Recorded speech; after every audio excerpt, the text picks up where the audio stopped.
And there is Nolan High School. It's a Catholic high school.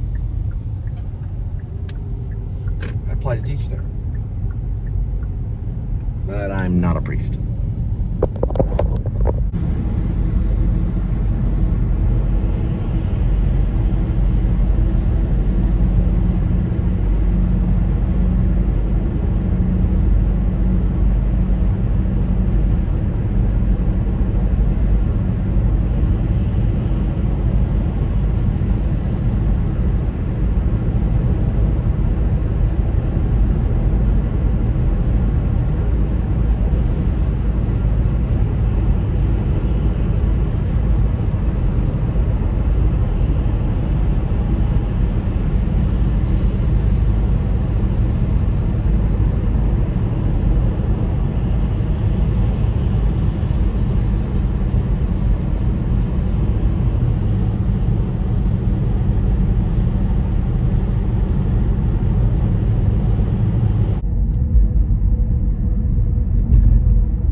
That's the Burnett Plaza building right there. We're gonna go down the Lancaster QT that we were just talking about earlier, because we remembered. It's on this road right here.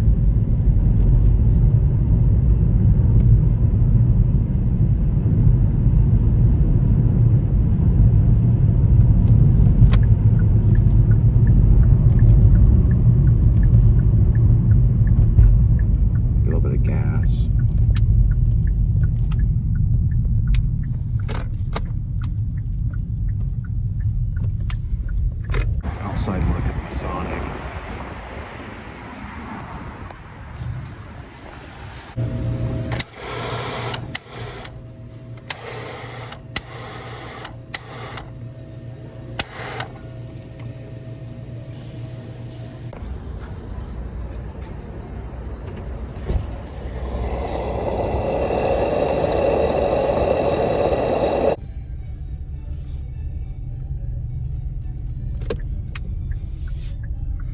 Yeah, State Farm said that driving okay, use of phone, need work. Yeah, I really tell my agent. Another angle of the Masonic Lodge of Fort Worth. Look at this thing. No one ever goes in and around it. Maybe in Halloween the vampires do, I don't know.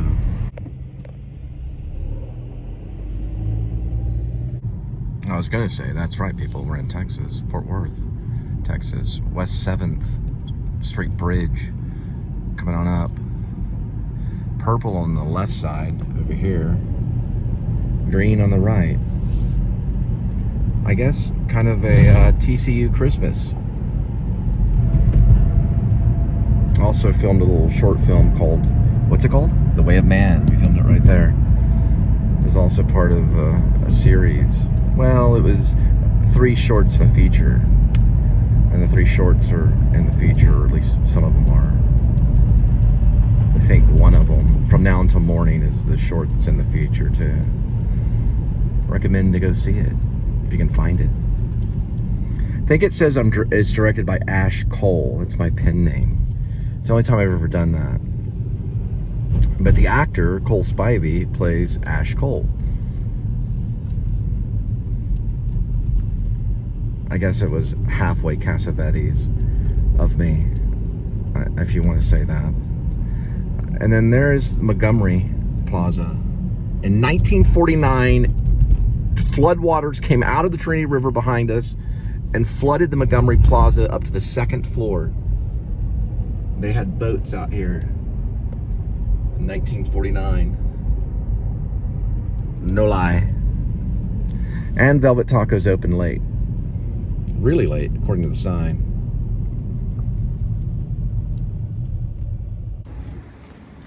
All right, next delivery is 7:20, 4 minutes, 1.9 miles. This is a series in 2 parts. Well, you know, every writer, screenwriter, and possibly director and actor, but especially writer and director, they're gonna have a cast list, a dream cast. And you know, I mentioned Gary Oldman, of course, a lot of others, you know, Cooper and Mark Wahlberg and stuff.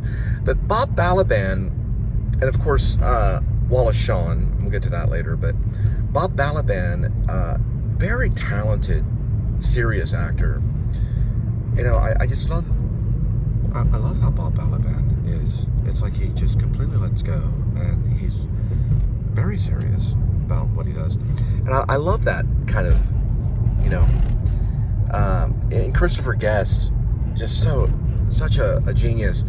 You got to see for your consideration, Best in Show, Waiting for Guffman, my favorite, which kind of reminds me of what's going on around here. Spinal Tap, and supposedly the rumor is there is a sequel to Spinal Tap. For some reason I was thinking the other day Spinal Tap Part 3, but no, it's a sequel that he is constructing, or that Christoper Guest is. Talk about it if you guys get this on the comment. I know you guys are just jamming the comments. But yeah, all the stuff. Mighty Wind is just, I cried laughing. Mighty Wind is a joy by far. What is the one guy? He says, what was that? I don't know. But my favorite line in all cinema, Eugene Levy, well, not my favorite line, but my favorite line in comedy. You can't really see me very much. I'm going to get a little Spielberg lighting here. My favorite line in a comedy show, of course, Best in Show, is going to be Eugene Levy. And I don't know if I'm getting the line right, but you get the idea. And he's so excited. I'm going to walk Winky. Honey, I'm going to walk Winky. And of course, he's talking about his dog, his little lab dog. And it's more than funny. There's a drama in it. It's like his life had come to this point, you know, that he was going to walk Winky in this show about dogs for Best in Show. And of course he had 2 left feet, but nobody's perfect. Love it. Anyway, that's how I got to Bob Balaban. I found out who he was, and he ended up, I heard from rumor, I don't know, that he's the head of Paramount, but he's from the theater. Bob Balaban's from the theater, and I wanted him to see if, you know, if he could play a social worker named Robert Billings in Grace, aka Werevlog, a script I'm working on. I would love to meet him. He's an interesting person. Sorry about that. I was in the complete dark, but you know what I mean. Best in Show, Christoper Guest. Got to see it immediately.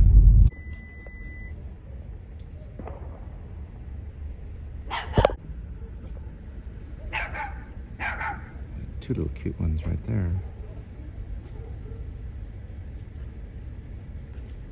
All right, the second part in the series right now is 7:34 arrival, 8 minutes, 3.6 miles. I'm trying to look up how old Best in Show is, what year it came out. So yeah, Best in Show came out 2000, which was 23 years ago. It was co-written with Eugene Levy. Christoper Guest and Eugene Levy wrote it, and Christoper Guest was the director. That was 2000, year 2000. In the year 2000. 23 years ago, people. It's nearly a classic. So, you know, I don't know. I mean, he would be an 80-year-old social worker if we did it in a couple of years. Bob Balaban. It would be interesting. I would definitely like to read Bob Balaban, because I've worked with older actors and didn't have really any problems. When Pilgrim's Progress, when we did that, we worked with actors that were retired and that were older, and we had no problems. So I don't know. You know, depends on if he wants to still act. It's not a difficult role, not too physically. It's just him talking on a porch with Grace Lippon and his wife Rainey Love, and of course the two officers that are present. And he's a character. It's a fictional occupation almost. It's a social worker that works with the police. Okay, that would show up in certain cases, and cases that they've already studied. So crime, like Minority Report, you know, if you've seen the Tom Cruise Minority Report, can be kind of predicted.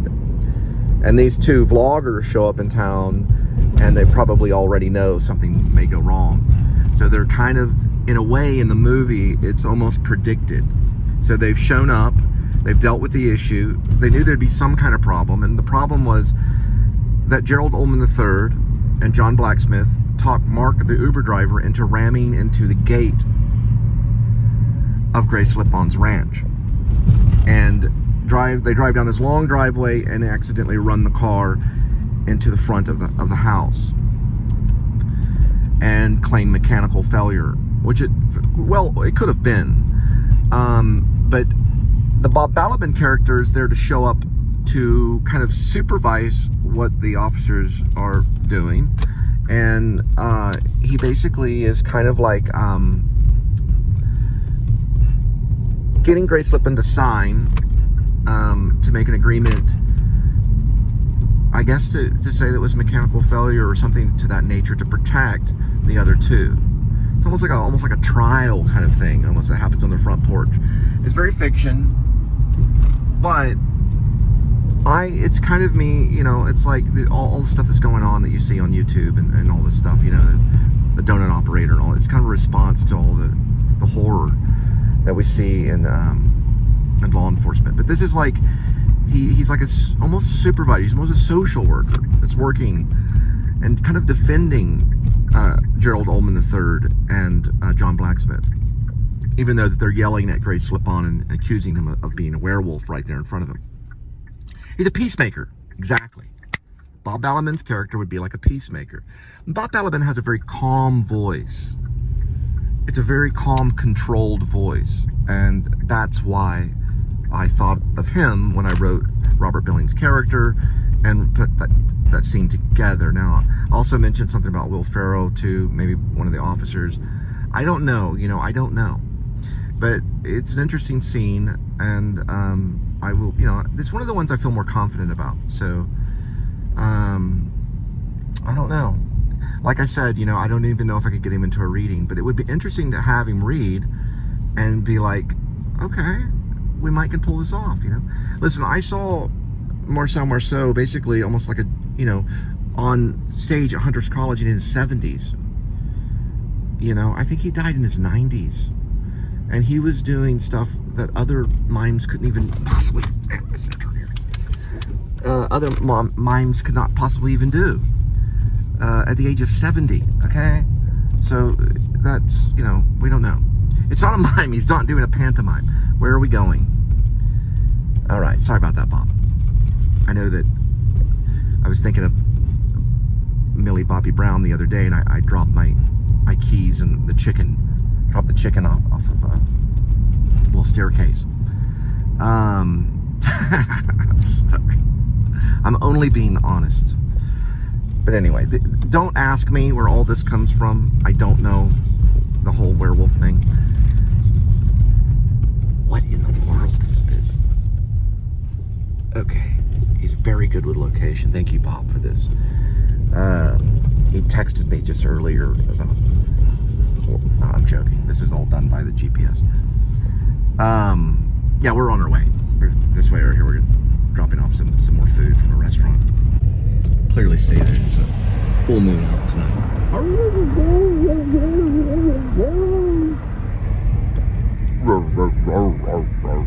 Good dog on you. You're just a good dog on you. Look at that doggy. Look at that doggy. Yes. Yes, you are. Look at that doggy. Yes, you are. You're a good little doggy. Come here, little doggy. Roar. 1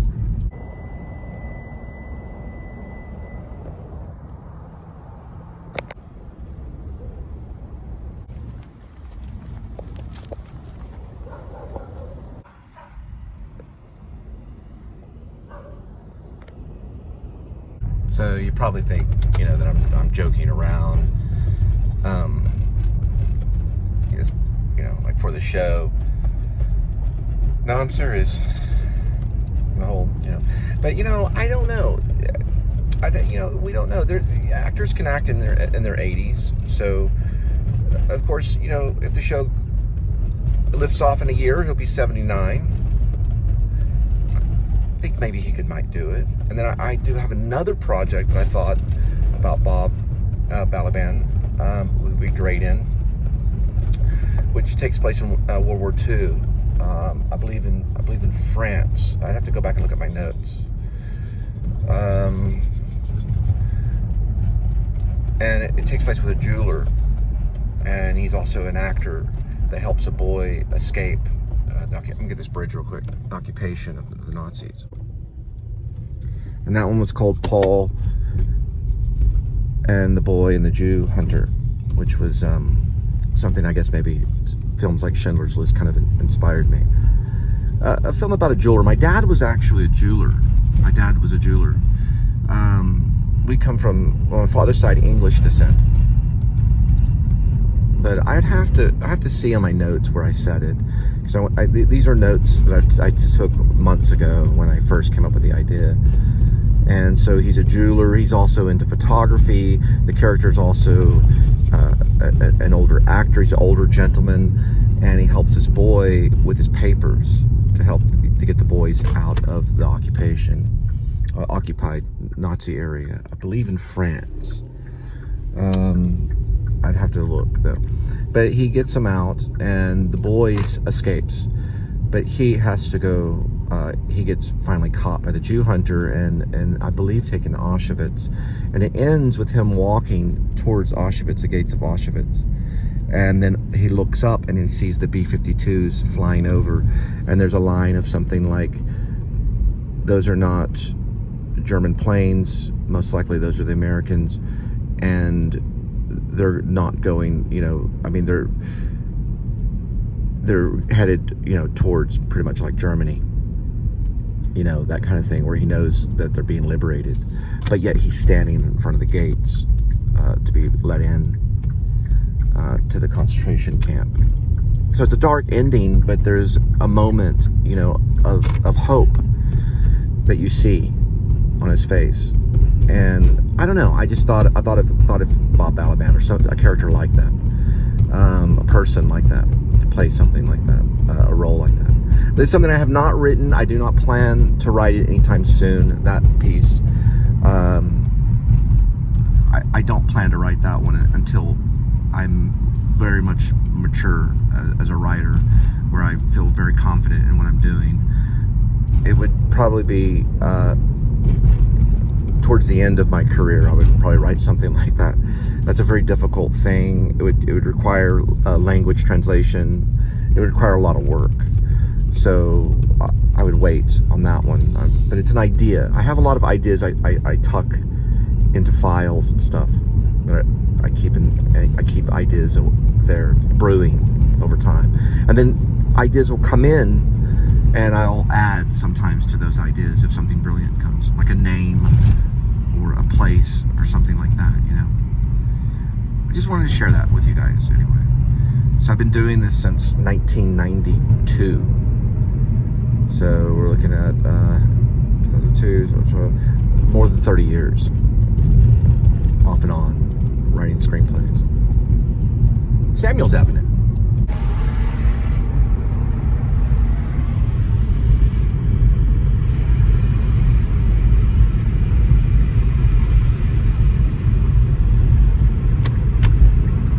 We have something on the road right there.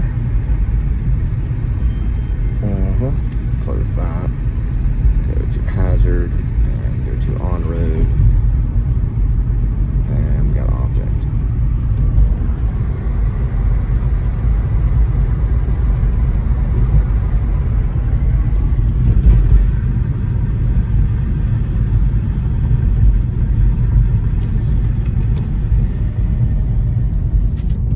Yeah, I heard a train whistle. I don't know if you guys heard it. If I got it soon enough, but passing the tracks. I also got a short story called Blind Crossing. You don't want to read that one. All right, for snack tonight, we're having multi-grain bread. It's very, very wholesome. And I'm gonna take a bite and it'll make like a C. Isn't that interesting? Oh, we got the green light. And this is very good multi-grain bread. Just watch the shopping vlog to find out the brand, which was a couple of days ago at Albertsons. Actually, no, it was at Walmart. Sorry, Walmart.